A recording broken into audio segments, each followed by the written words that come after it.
नमस्कार।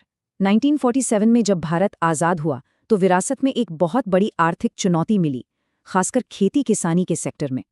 तो आज हम इसी बड़े बदलाव की कहानी को समझने वाले हैं, भारत के भूमि सुधारों की कहानी। चलिए इस विषय को परत दर परत खोलते हैं। अपनी इस पूरी चर्चा में हम 4 मुख्य हिस्सों पर नजर डालेंगे। सबसे पहले हम समझेंगे कि 1947 में हालात थे कैसे, फिर सरकार के 2 बड़े कदमों को देखेंगे, एक बिचौलियों को हटाना और दूसरा जमीन की सीमा तय करना। और आखिर में हम ये जानने की कोशिश करेंगे कि इन सुधारों का नतीजा क्या निकला। तो चलिए सबसे पहले बात करते हैं उस बुनियादी समस्या की जिसका सामना आज़ाद भारत की पहली सरकार को करना पड़ा था। जरा सोच कर देखिए एक ऐसे सिस्टम के बारे में जहां जो इंसान खेत में दिन रात पसीना बहा रहा है उसके पास कुछ भी नहीं, और जिसका जमीन पर हक है वो कुछ भी नहीं कर रहा।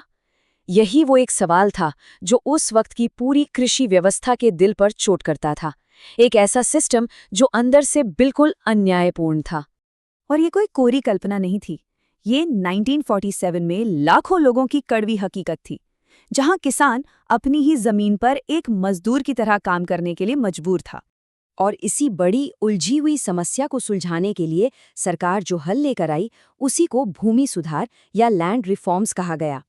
इसका मकसद था इस पूरे शोषक सिस्टम की जड़ों को ही बदल देना। तो सरकार का जो पहला और सबसे बड़ा दाव था वो था उन बिचौलियों को सिस्टम से हटाना जो सदियों से किसान और सरकार के बीच एक दीवार की तरह खड़े थे। हाँ, इसका नाम तो हम सबने जरूर सुना है, जमींदारी प्रथा का अंत।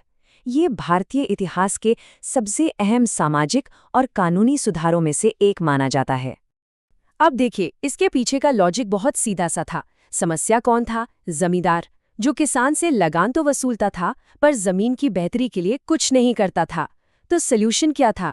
इस बीच की परत को ही पूरी तरह से हटा दो। तो इस कदम के 2 साफ साफ मकसद थे। पहला ये कि जो किसान असल में जमीन जोत रहा है उसका डायरेक्ट कनेक्शन सरकार से हो, और दूसरा उन लोगों को सिस्टम से बाहर करना जो जमीन की तरक्की में बिना कोई योगदान दिए सिर्फ मलाई खा रहे थे। और इसके पीछे एक बहुत ही सिंपल आर्थिक सिद्धांत काम कर रहा था। जब जमीन का मालिकाना हक मिलेगा तभी तो प्रोत्साहन मिलेगा। मतलब जब किसान को पता होगा कि ये जमीन मेरी है तो वो उस पर और मेहनत करेगा, निवेश करेगा, क्योंकि उसे पता है कि मेहनत का फल अब उसी को मिलेगा। और इसका असर जबरदस्त। करीब करीब 2 करोड़ काश्तकार जिन खेतों पर वो काम करते थे उसके मालिक बन गए। समझिए, ये किसी सामाजिक आर्थिक क्रांति से कम नहीं था। लेकिन कहानी इतनी सीधी नहीं थी। इतनी बड़ी कामयाबी के बावजूद इस कानून में कुछ ऐसी कमजोरियां थी जिनका लोगों ने खूब फायदा उठाया। देखिए, इरादा तो बहुत अच्छा था कि असली किसान मालिक बने, लेकिन कानून में एक लूप होल, एक कमी रह गई। बड़े बड़े जमींदारों ने ये कहकर अपनी हजारों एकड़ जमीनें बचा लीं कि वो इस पर खुद खेती कर रहे हैं, जबकि असल में पुराने किसान आज भी सिर्फ बटाईदार बनकर रह गए, बिना किसी अधिकार के। अब आते हैं भूमि सुधार के दूसरे और शायद इससे भी ज्यादा रैडिकल कदम पर। इसे कहा गया लैंड सीलिंग, यानी भूमि की सीमाबंदी। लैंड सीलिंग का मतलब बड़ा सीधा था। सरकार ने एक कानूनी लिमिट लगा दी कि कोई भी एक व्यक्ति या परिवार एक तय सीमा से ज्यादा खेती की जमीन अपने पास नहीं रख सकता। और इस पॉलिसी के 2 बड़े लक्ष्य थे। एक, देश की ज्यादातर जमीन जो कुछ गिने चुने लोगों के पास ही जमा थी उस जमावड़े को तोड़ना, और दूसरा, जो भी सरप्लस जमीन निकले उसे भूमिहीन मजदूरों और छोटे किसानों में बांट देना ताकि समाज में बराबरी को थोड़ा बढ़ावा मिले। तो सवाल ये उठता है कि क्या ये एक ग्रेट रीसेट था? क्या इन सुधारों ने भारतीय खेती की तस्वीर पूरी तरह बदल दी? चलिए अब इसके नतीजों पर एक नजर डालते हैं, खासकर लैंड सीलिंग पॉलिसी के। देखिए, इस नीति का असर काफी मिला जुला रहा। कहीं कहीं तो कमाल हुआ, जैसे पश्चिम बंगाल और केरल में, जहां की सरकारों ने इसे बहुत गंभीरता से लागू किया। लेकिन ज्यादातर जगहों पर क्या हुआ? बड़े जमींदारों ने इसे कोर्ट में चैलेंज कर दिया, जिससे ये सालों तक लटका रहा।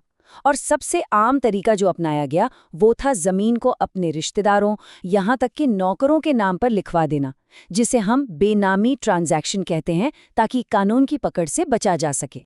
तो कुल मिलाके हुआ ये कि एक तरफ एक बहुत बड़ा प्रगतिशील आइडिया था और दूसरी तरफ था पावरफुल लोगों का तगड़ा विरोध और कानून से बचने के चालाक रास्ते। अंत में हम कह सकते हैं कि ये सुधार एक बहुत बड़ी और ज़रूरी शुरुआत तो थे, पर यह सफ़र अधूरा रह गया।